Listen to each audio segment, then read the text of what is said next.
Um, I've been a licensed investigator since 2003, and 2024, I had the honor of being named Cali's Investigator of the Year. But before we get into the topic today, I wanted to tell you that this presentation that I prepared for you, what it is and what it isn't. This isn't a presentation from a business consultant. It's not from someone who only reads books about entrepreneurship or built a spreadsheet or a program about running a company. First, I'm a private investigator. I've spent countless hours sitting in a surveillance vehicle, knocking on doors, doing witness statements, writing reports late at the night, chasing leads that went nowhere, and dealing with the highs and lows that come with our profession. I've also worried about making payroll, paying bills, wondering when the next client would come from. I've hired the wrong people. I've hired the right people. I've made decisions that I'm proud of, and I'll be honest with you, plenty that I wish I could do over. Everything that I'm going to share with you today comes from real experience. Some of it comes from success, but honestly, most of it comes from my failures. I've learned far more from the mistakes that I've made than I ever did from the things that came easy. But I want to be really clear. This presentation is not about building an 80-person company. It's about building your company. Some of the happiest and frankly, some of the most profitable private investigators that I know have absolutely no desire to manage employees or build a large organization. They love working cases. They enjoy the freedom that they've built and a fantastic lifestyle. Others want to build a team, open up additional offices, or create a business that eventually operates without them. Neither path is better than the other. Success isn't measured by the number of employees you have. It's measured by whether you've intentionally built the business and the life you actually want. So before we get started, I'd love to know, get an idea of who's joining us today. If you're comfortable, I'd love for you to drop a message in the chat. Are you a solo investigator? Do you have employees, a small team? Are you thinking about hiring somebody? I'd love to get a feel for who's listening today. And my goal in the next 45 minutes is really simple, is to leave you here with just one. If you leave here with just one idea that helps you avoid some of the mistakes that I've made, or if it improves your business or changes the way you think about growth, then this presentation that I spent some time on will have been worth it. Everything that I'm going to share has been tested in the real world. There's no theory, no magic formula, just lessons learned the hard way, and hopefully a few that will save you time and money and a few sleepless nights. So let's go ahead and get started.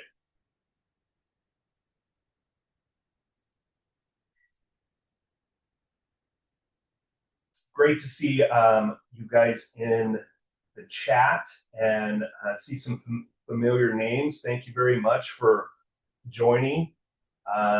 So here's we're headed today in this presentation. I'm going to share the journey from being a solo investigator to building a company, but more importantly, I'm going to share the mistakes that almost kept me from getting there.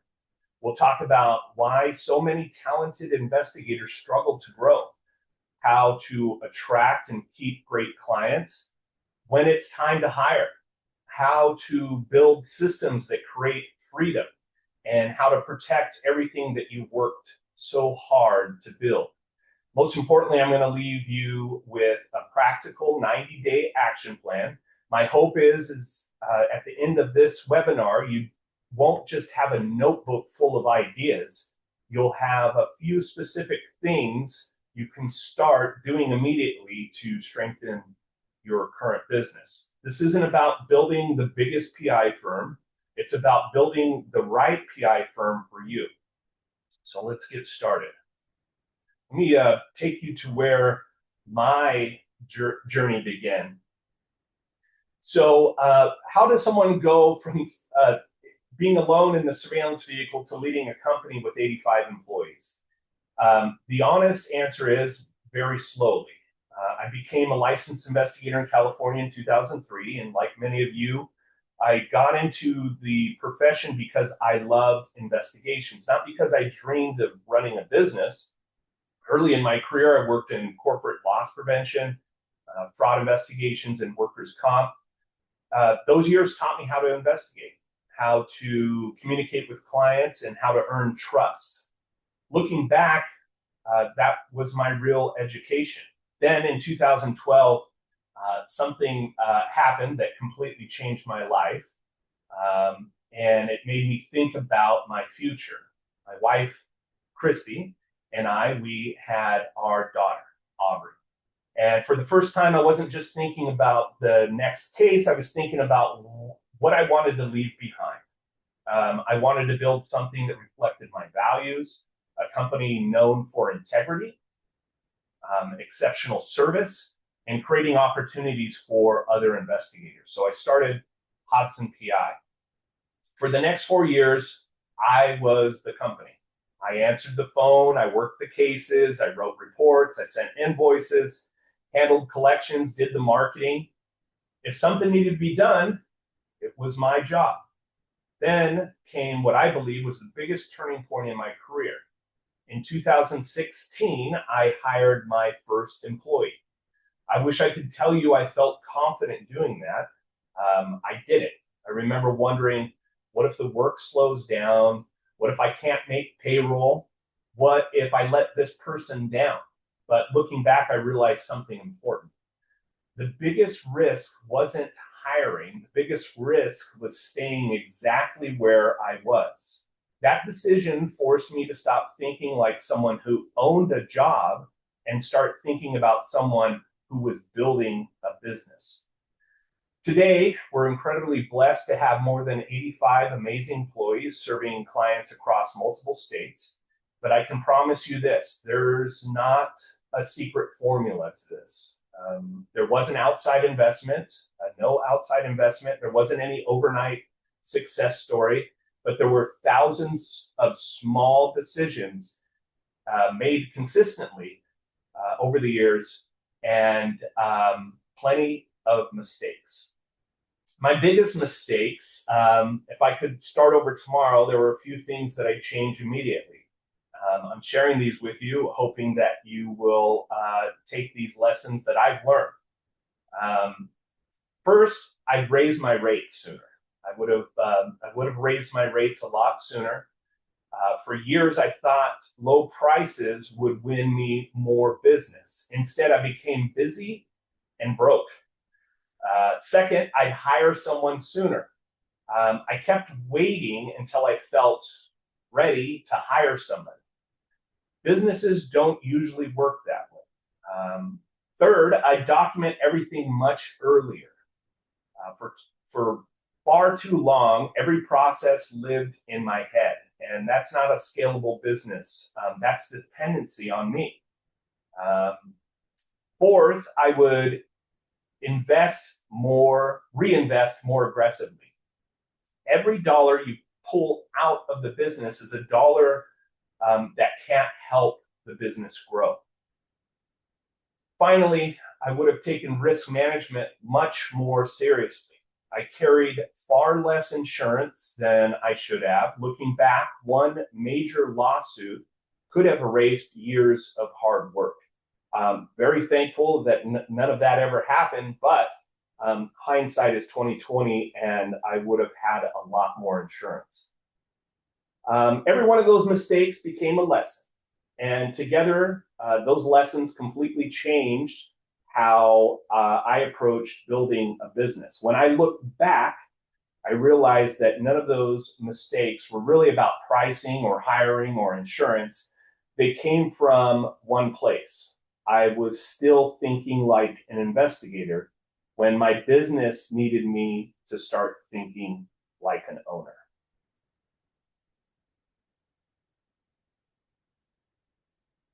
So I'd like to ask you a question. Why do you think most private investigation firms never grow? Most of people immediately think of things like competition, the economy, or not having enough clients. In my experience, those usually aren't the biggest obstacles. The biggest obstacles are often the decisions we make or avoid making. Let's walk together through these together. The first is a fear of hiring. I know this one well because I lived it. We tell ourselves we'll hire when we just have a little bit more work or just a little bit more money. The reality is, growth usually requires you making a decision before you completely feel comfortable.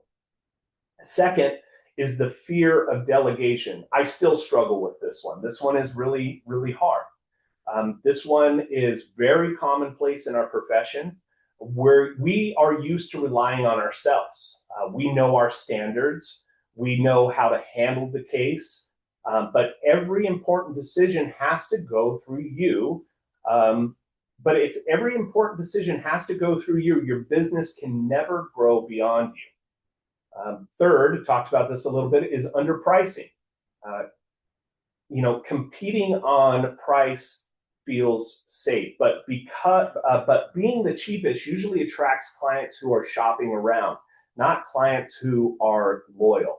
I'd rather be known as the investigator who delivers value than the investigator who charges the least. Fourth is working in the business instead of working on the business. Again, working in the business instead of working on the business. If every hour of every day is spent working cases, answering emails, and putting out fires, who's building your future? Who's building the future of the business? Someone has to be thinking about marketing, systems, pricing, hiring, and strategy. If that person isn't you, it's probably not happening. Fifth is operating without systems, documented systems. Every successful business eventually reaches a point where consistency matters more than memory. If your standards only exist in your head, they disappear the day you're not available. Finally, financial discipline. Revenue is exciting. Profit is pretty important. But cash flow is survival. A surprising number of businesses are busy. They're growing, but they're still struggling financially because they don't understand their numbers. Now, I'd like you to look at the slide just for a moment. Don't think about which one sounds the most important. Think about which one is costing you the most right now. And if you're comfortable, I'm going to go back to the chat and read some of this. If you're comfortable, I'd like you to put a number in the chat. There's no wrong answers. In fact, if it makes you feel any better, I've been guilty of every single one of these. The good news is that every one of these barriers can be overcome, and it starts by changing something long before you change your business. It's changing the way you think. All right. Yeah, fear of hiring that was my first challenge. The fear of hiring is the biggest. It's scary because you are bringing another human into your systems, and is it the right time? Are you going to have enough money? That was one of the hardest things for me. For working in it, not on it. Isn't that the truth? That took me years. Even after you hire people, I had 14, 15 employees. I'm still working in the business and not on it. So that one takes time. Chronic underpricing, that's true. Fear of delegation. Yeah, fear of delegation is a big one because, if you are like me, you want to have a lot of control over what's happening, right? And delegation you feel like you're losing control. But if you have those systems in place and you do it right, you're going to still be able to have that control, but somebody else is going to be doing it No one is ever going to work as hard as you. That's just the natural. This is your business. This is your future. No one is ever going to work as hard as you, but you can delegate the right processes to those people. So thank you guys for chiming in the chat. I like hearing that. Yeah, definitely a lot of fears out there in growing the business, and that's kind of what keeps us stuck. So we're going to change our mindset. We need to change the way that we think if we want to grow our business. I've shared a lot of practical ideas so far: pricing, hiring, systems. But honestly, I believe that none of those matter if your mindset doesn't change first, because businesses rarely outgrow their owners. They grow as their owners grow. So the businesses grow when you grow. When I look back over the last 20 plus years, almost every major breakthrough in my business happened because I changed the way I thought before I changed what I did. Take my mistakes, for example. Early in my career, I hated making them. I saw them as proof that I wasn't good enough. I wasn't smart enough. I continually made these mistakes. But now, as I'm older, I see them completely different, 100% completely different. Mistakes are tuition. Every business owner pays it. The only question is whether you learn for what you paid. The same is true with criticism.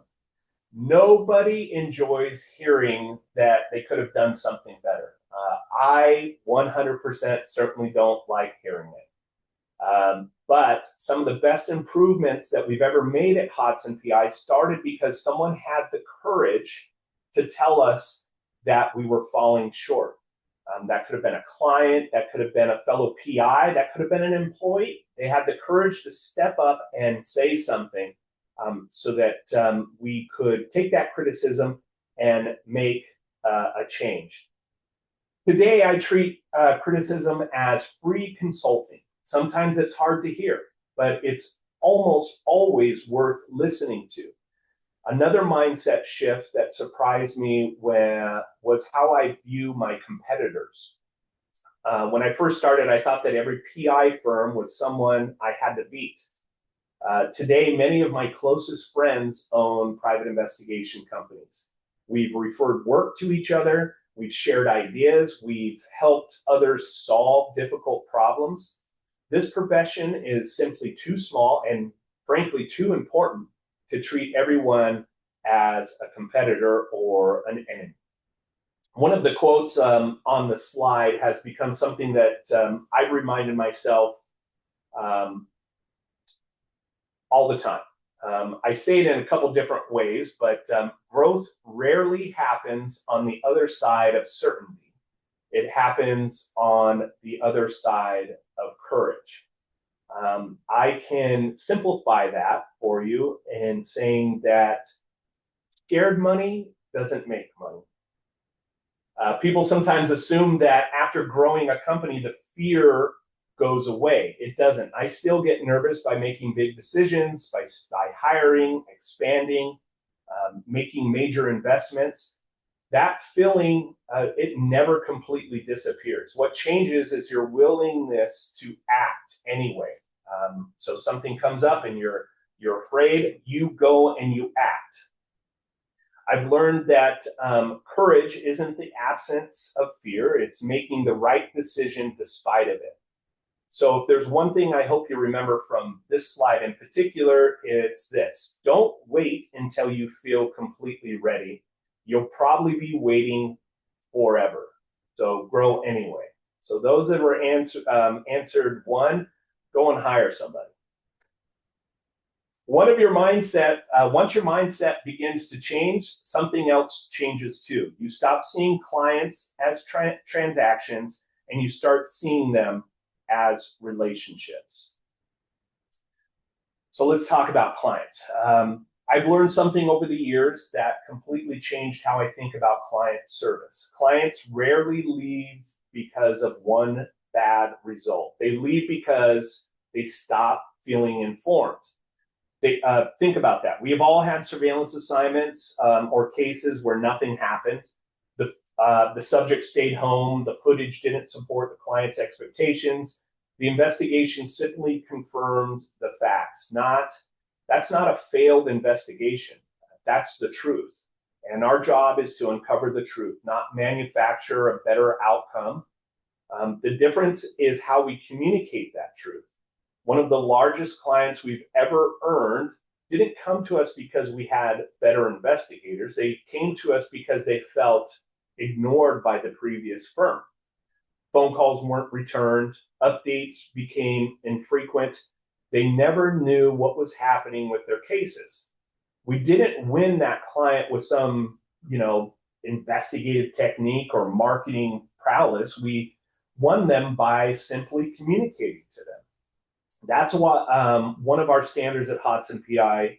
It's real simple. We never let a client wonder what's happening with their case. They know what's going on. Sometimes the update is nothing more than we're actively working on the assignment. I'll update you again tomorrow. We may not actually have any information to update them on, but we're making sure that we communicate with them. Doesn't seem like much, but to the client it says, I haven't forgot about you. Silence creates uncertainty. Communication builds confidence. Another lesson that I've learned is that expectations matter as much as results. Many client frustrations don't start after the investigation, they start before the investigation. This kind of touches on the client expectations. A client who thinks a $400 budget is going to get them 2 days of surveillance is almost guaranteed that they're going to be disappointed. That's why I believe one of the most important conversations happens before the case even begins. Make sure you explain travel. You explain the preparation. Explain what's realistic. Explain what isn't realistic. One phrase that I've used for years is, give me a realistic budget and I'll tell you what we can realistically accomplish. Most clients appreciate this, even when the answer isn't what they hoped for. At the end of the day, good investigations may get you hired, but great communication gets you rehired. And in our profession, repeat clients are the foundation of sustainable success. When clients trust you, something powerful happens. They begin talking about you. And that's where the best marketing I've experienced begins. Okay, whenever I speak about business growth, someone eventually asks me, Justin, what is your marketing secret? They're usually expecting me to talk about SEO or Google Ads or social media or some new strategy. The truth is, the single greatest marketing investment that I ever made wasn't advertising. It was my reputation. Now, that doesn't mean advertising doesn't work. It absolutely can, and we advertise a lot. But before you invest any dollars into marketing, invest time into becoming someone that can be trusted. Because in our profession, trust travels farther than advertising ever will. For me, that started when getting involved like associations like this, like Cali, Tally, NCISS. Those associations shaped my career in a way that I never expected. I didn't join to find clients. I joined to become part of an association. I attended meetings, I volunteered, I served on committees, I met people. I listened more than I talked, which, believe it or not, is kind of hard for me. Over time, those relationships became friendships. Those friendships became trust. And eventually, that trust became referrals. Another thing that has surprised me over the years is how powerful teaching can be. Every webinar like this, every article, every conference presentation, every conversation where you genuinely help someone, it builds credibility. People remember the investigator who helped them solve a problem. That's one of the reasons why I accepted this invitation today. I don't have anything to sell you guys. I'm not trying to sell anything. Because I believe our profession gets stronger when we share what we've learned. One lesson that completely changed my thinking was this: your competitors can become some of your best referral partners. If you're not the right fit for a case, if we're not the right fit for the case, I'll refer it to one of you guys, and vice versa. We've built some incredible relationships with other investigator firms simply because we've tried to be helpful instead of territorial. And finally, don't underestimate the value of staying in touch with somebody. One of the easiest things you can do is follow up on a case after it closes. Send thank you emails, check in a few months later, congratulate a client on a promotion, share an article with them that you might think is useful. Not because you're asking for work, because relationships require maintenance. The investigator people remember is usually the investigator they call. At the end of the day, marketing isn't really about convincing people to hire you. It's about becoming someone they naturally want to recommend. Once your reputation begins to bringing on more work, a different challenge appears. Now you have to manage the growth responsibly. And that's where financial discipline comes in. This isn't a really exciting topic, but it's one of the biggest reasons why businesses succeed or fail: money. One of the biggest lessons I've learned was that growth isn't limited by ideas. It's often limited by capital. Every new employee, software, vehicle, office, opportunity, all of it costs money. Early on, my wife and I, we made a commitment to not treat the business like an ATM, but more as an investment. When the company made more money, our first question wasn't, what can we buy? It was, how can we make the business stronger? Sometimes that meant by hiring another employee. Sometimes it meant by better equipment. Sometimes it meant investing in training or technology. Those decisions weren't always exciting, but they paid dividends for years. One mistake I see business owners make is looking at an employee's hourly wage. If someone earns $20 an hour, they don't cost you $20 an hour. By the time you factor in payroll taxes, workers' comp, benefits, equipment, software, training, and management time, the true cost is much higher. If you don't know that number, it's difficult to price your services profitably.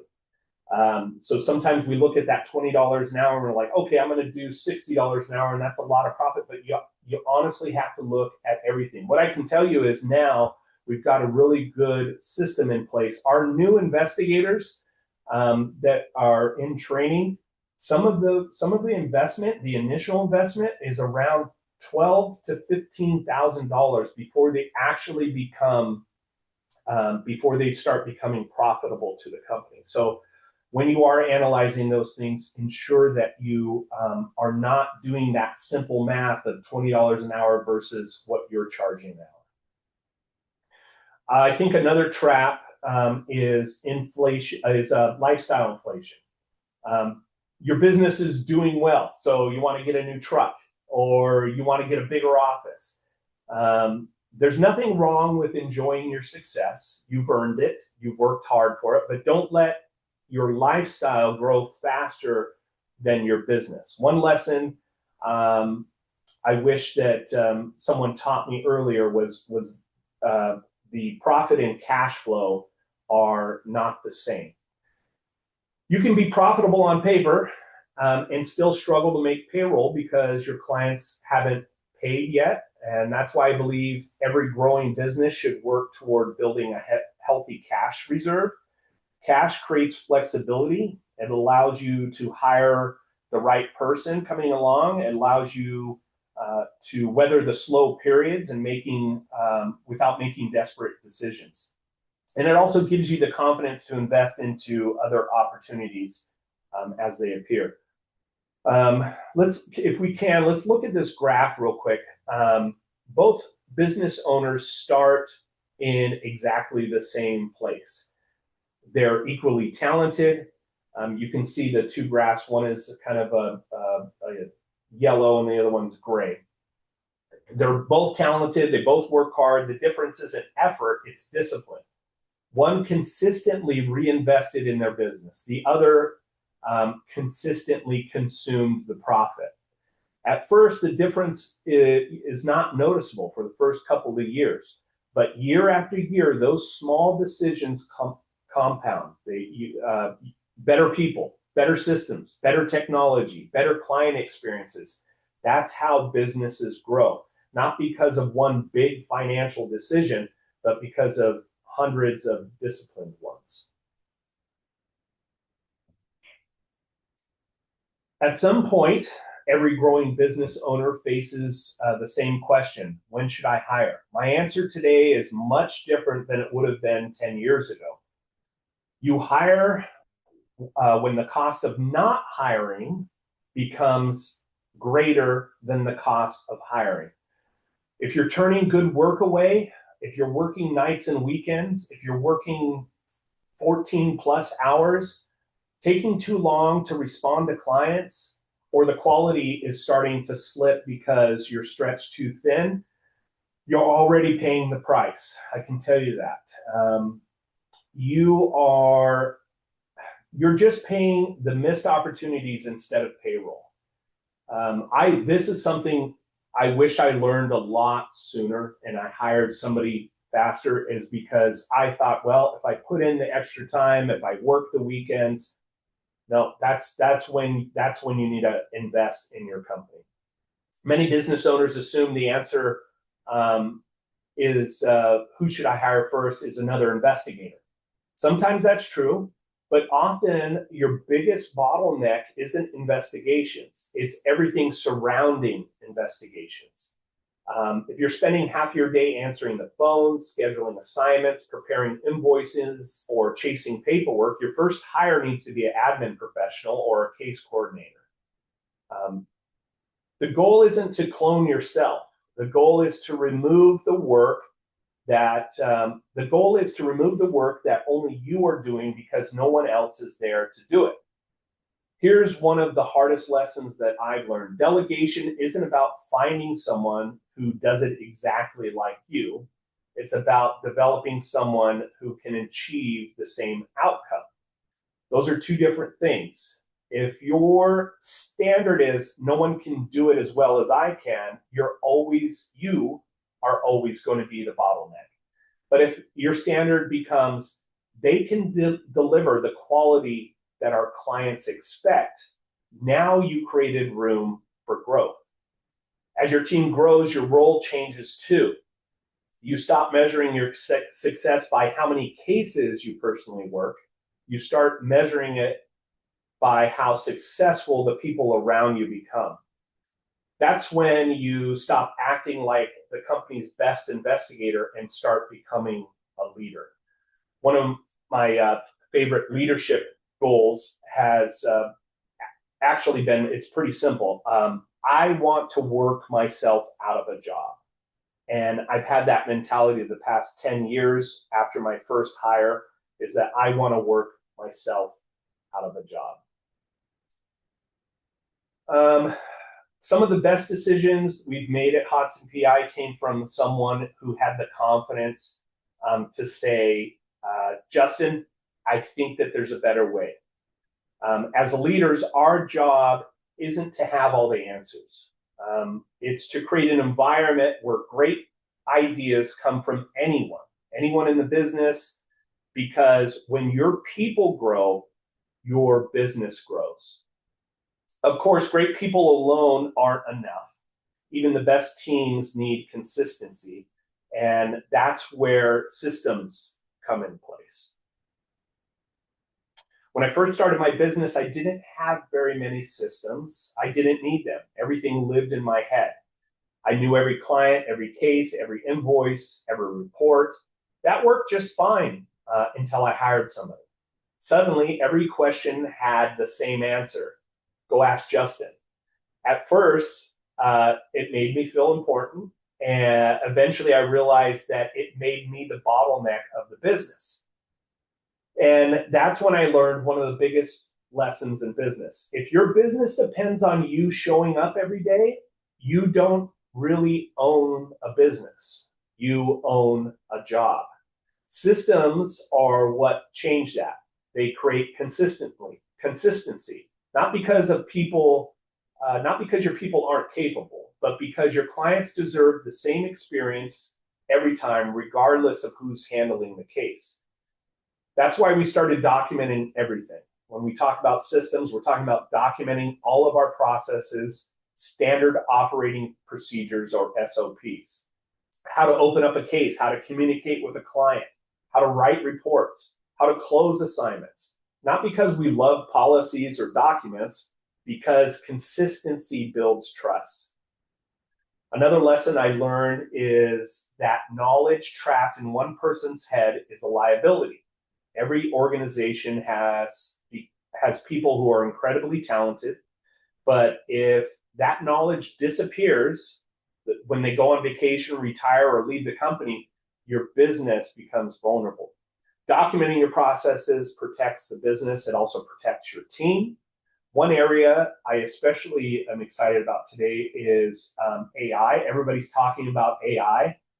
I honestly do not think that AI is ever going to replace investigators, especially great ones, because investigators, there is elements of judgment, the experience, ethics, relationships. Those are all still human. But I do believe that AI can make great investigators very more efficient. It can help organize information, draft reports, summarize documents, review writing, handle repetitive administrative tasks. I know that Mike uses Claude, and we use it too, and I highly recommend it for to take a class on it, sign up for some classes on how to use it, because it will make things a lot faster. It amplifies the work. So I think that allows investigators to spend more time doing what only investigators can do. Technology should never replace expertise, and it definitely is not going to replace ethics or relationships. So let me ask you a question. If you had an emergency tomorrow, could your business continue operating for 2 to 3 weeks without you? If the answer is no, don't feel bad. At the time, mine couldn't either, but that's exactly why the systems matter. The goal isn't to remove yourself from the business. The goal is to remove yourself as the single point of failure for the business. One last thought, every week I block out time on my calendar for what is called CEO time. And I think even if you're by yourself, your one-man shop, you should still have that time set aside. No meetings, no emails, no casework. That's the time that you improve the systems in your business. You think about the future. You think about developing leaders or developing a training for your new hire. You think about the future of your business, because if you don't intentionally work on your business will keep you busy working in it forever. The stronger your business becomes, the more valuable it becomes, and the more valuable it becomes, the more important it is to protect it. So let's talk a little bit about protecting what you build. One thing I didn't fully appreciate, I talked about this a little bit earlier, one thing I didn't appreciate early in my career was the new level of responsibility. When you're a solo investigator, the risks are relatively straightforward. As your business grows, so does your exposure. More clients, more employees, more vehicles, more data, more responsibility. Ultimately, the more that you're going to lose. That's why I eventually stopped looking at risk management as an expense, and I started looking at it as an investment. Every insurance policy, every documented process, every legal review, every cybersecurity improvement exists for one reason: to protect everything we work so hard to build. One lesson I learned the hard way was it's easy to insure the business you have today. The challenge is protecting the business you're trying to build tomorrow. As your company grows, your insurance policies and professional advisors should grow with it. Another area that became incredibly important is cybersecurity. Think about the information we handle every day: medical records, financial records, surveillance video, confidential client communications. Our clients trust us with some of the most sensitive information in their lives. Protecting that information isn't just good business, it's part of professional responsibility. The same is true once you hire employees. The day you hire your first person, your business completely changes. You're no longer just managing investigations, you're managing people, employment logs, documentation, performance, training, compliance.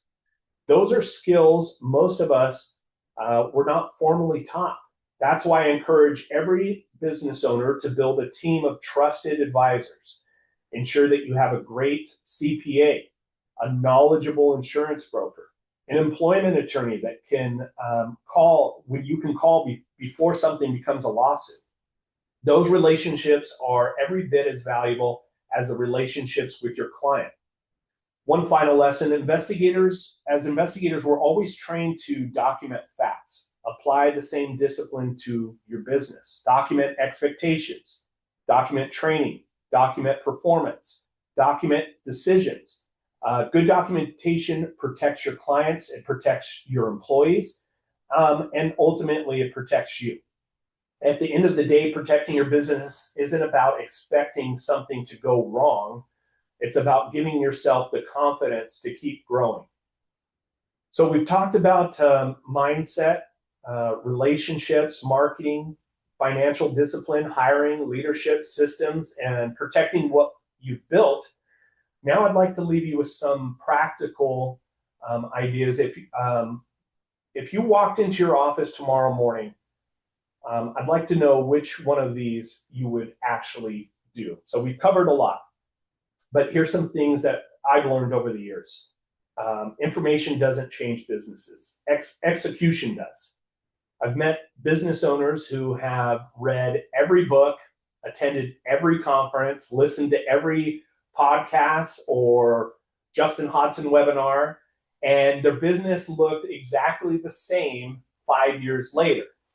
Not because they lacked knowledge, because they never acted on it. That's why this slide might be one of the most important today. This isn't a checklist, it's a starting point. I'm not asking you to do all 10 of these. In fact, I hope you don't. I'd much rather see you complete 1 or 2 of these, than write down all 10 and not do anything. Maybe one of these is finally raising your rates. Maybe it's writing your first documented procedure, SOP. Maybe it's joining another association or becoming more involved in your current association. Maybe it's blocking that CEO time so that you can start thinking about your future. Whatever it is, pick something that will make a meaningful difference in your business. One thing I've learned is that businesses don't usually change because of one giant breakthrough. They change because of very small improvements that are made consistently over time. That's exactly how Hodson PI grew. There wasn't one defining moment. There wasn't one perfect decision. There were hundreds of intentional decisions that were made over time, compounded into something much bigger than, honestly, I've ever imagined. So before we move on, I'd like to ask you to make a commitment. Take a look at this list. Don't choose an item that sounds the most impressive. Choose one that you think you'll actually do. If you're comfortable, put that number in the chat, and I'd love to see what resonated with you. I would love to see what your guys' thoughts are on some of these. So let's see here. 10. Right at 3. Yeah. Yeah. We gotta think about the future. That's very important. We have to, we're Hodson PI, we're thinking 3, 5 years out on a regular basis. So it is very important. 8, reach out to a competitor. Yeah. We need to talk to each other. If I have any competitors on here, I want to talk to you. I want to see what you're doing. I want to share some of the information that I have. I do think that that's important. Yeah, right. Let's write some. Let's document some of our processes. That's going to be helpful when you do end up hiring more people. Yeah, you guys are on a good track. I think that it's very important to think ahead and think of the future. Yeah, those are all really good. So I love seeing the answers. Every business is different, right? So all of our answers are going to be different. Some of you may need to raise your rates. Some of you need better systems. Some of you need to hire people. Some need to become more involved in the profession and in the association. There isn't one right answer. The important thing is that when you log off today, don't go back to business as usual. Go back to business with a plan, because growth doesn't happen by accident. It's created through your intentional action. That brings me to one final thought, and it's really the entire message behind today's presentation. You don't have to build an 85-person company. You really don't. If you love working in surveillance, if you love interviewing witnesses, working on cases, and you've built a business that provides for your family and gives you freedom that you're looking for, that's success. Don't let anyone tell you otherwise. There isn't one definition of success. Some people are the happiest running a successful solo practice. Others dream of building a team. Some want multiple offices. Some want to create opportunities for the next generation of investigators. None of those goals are better than the others. The important thing is that you choose whatever your path is intentionally. But if your goal is to build something that lasts way beyond you, that's what my goal is, then something you can grow without depending on you every day, that's my goal. It'd be nice to, take a couple of weeks off. That eventually, something needs to change in your business. You have to stop thinking like an investigator. You have to stop thinking of it like an investigator that owns a business and start thinking like a business owner that just happens to be an investigator. That transition doesn't happen all at once. It happens one decision at a time, one hire, one system, one difficult conversation, one relationship, one improvement. That's how businesses grow, through one giant leap, through hundreds of intentional decisions made consistently over time. I started today by sharing my story, and I hope you'll leave today thinking about yours. 3 years from now, what do you want your business to look like? More importantly, what kind of life do you want to give you and your family?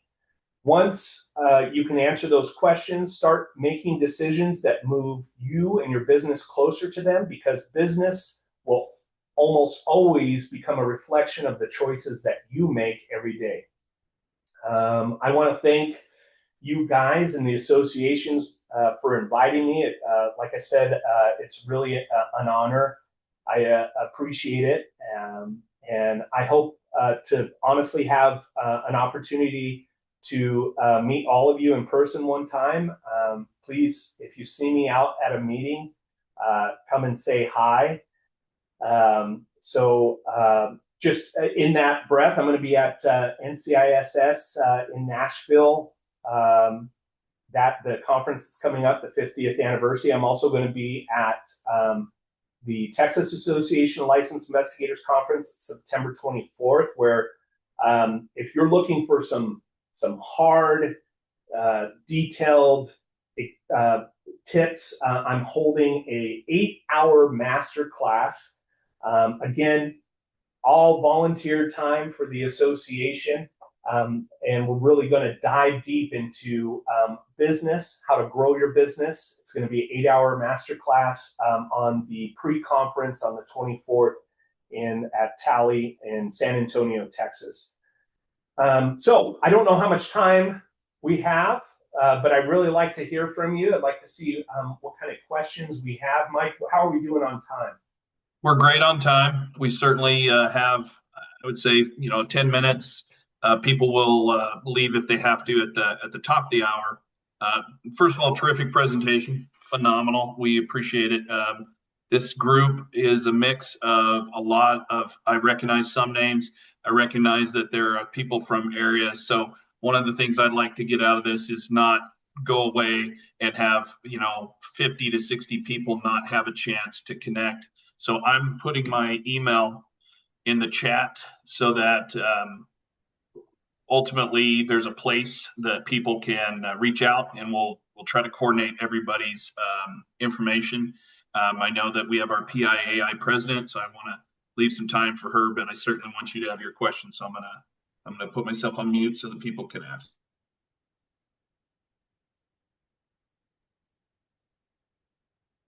Also, I put a QR code for my LinkedIn. I would love to hear from you guys. I'd love to connect with you on LinkedIn. I also put my email in the chat, so feel free to hit me up via email or LinkedIn. Always here to help. Those that know me well know that I'm always flattered when people come and ask questions about business or being a PI. So please don't be shy. I'd love to answer your questions. So one of the questions was, how do we approach raising rates with clients? How does that discussion happen? I'll give you my 2 cents. I typically give, we've raised our rates quite a bit over time, especially I think actually just last month we raised our rates. It really does depend on your client base. It depends on the services. Maybe you might have different services that you charge different rates for. But typically, I'm upfront and honest with them. I give them notice, usually 45 days in writing. I let them know the reasons why I'm raising my rates. And but I ensure that it's in writing, and I give them 45-day notice. If you have a contract with somebody, a long-term contract, that you certainly need to abide by whatever the contract rates are.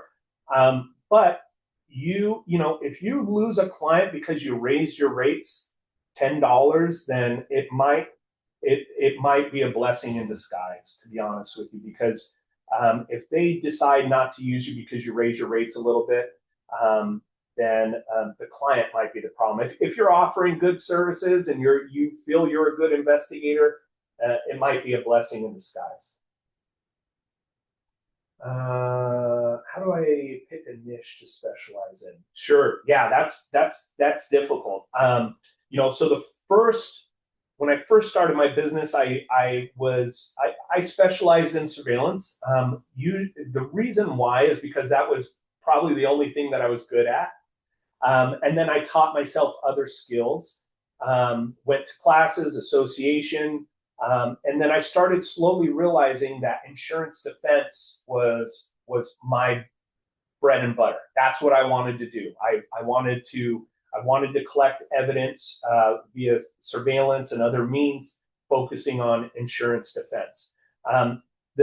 I guess really, if you're in your formative years, you need to kind of dabble and look at everything and see what resonates with you. See what you like doing, because you want to do what you like to do. That's going to resonate with you. It's going to allow you to give that positive extra energy to grow your business because you enjoy doing it. So I would say dabble in a couple of different things, take some classes, get with associations, ask around.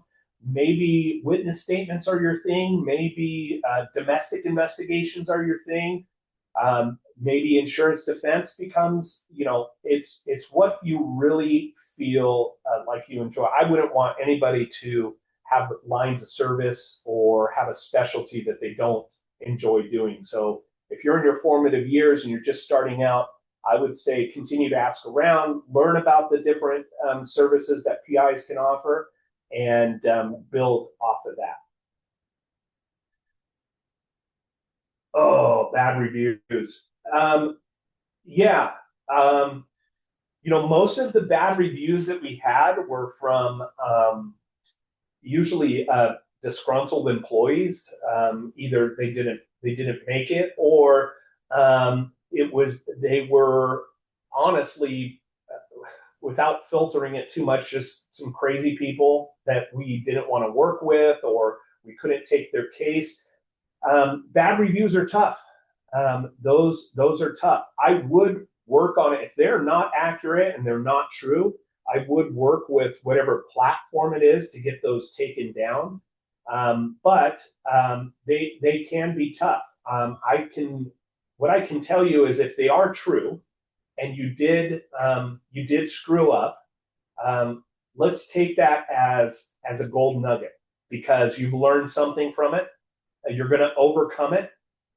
You're going to battle that bad review by going out and trying to get good reviews. So if we're talking about actual platforms like Yelp or Google Review or things like that, we don't deal with a lot of public. A lot of our work is relationships on the private side. But if you are doing a lot of public work and you have that reputation, you have that outside facing review, work on those positive reviews. Ask your good, happy clients, hey, can you review me? And that's going to combat that bad review. But if it is an honest bad review and you screwed up, take it as a gold nugget and let's learn from it. So we are right there at the top of the hour. So it looks like we got one more question from Kevin, and then I would like to give that opportunity to our PIA president to close out the webinar. So do you mind touching base with Kevin? Yeah, so case management software. So, my recommendation would be, for a smaller operation, would be Crosstracks. When you start getting bigger, you need to start developing your own. We started doing that. I have a great leader in my company, Abram Popham, who is leading a committee on, we're building our own database within a Microsoft platform through the DevOps process. And but my recommendation would be Crosstracks. All right, Pat, thank you for that. Yeah. Hey, Justin, I hope you can hear me. I just want to say thank you so much. This has been so informative. And on behalf of the entire Private Investigators Association of Idaho and our board of directors, thank you. This is probably one of the top, if not the top webinar we've had the privilege of presenting, not only to our membership, but to all of our subscribers, which we do because we think more is better. And so thank you very much. Well, thank you for having me, and I'm flattered. Thank you so much. All right.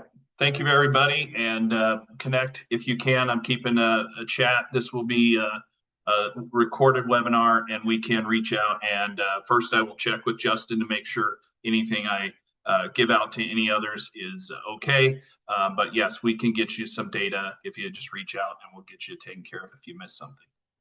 All right. Thank you very much, everybody. It was a terrific job. And Justin, again, thank you very much.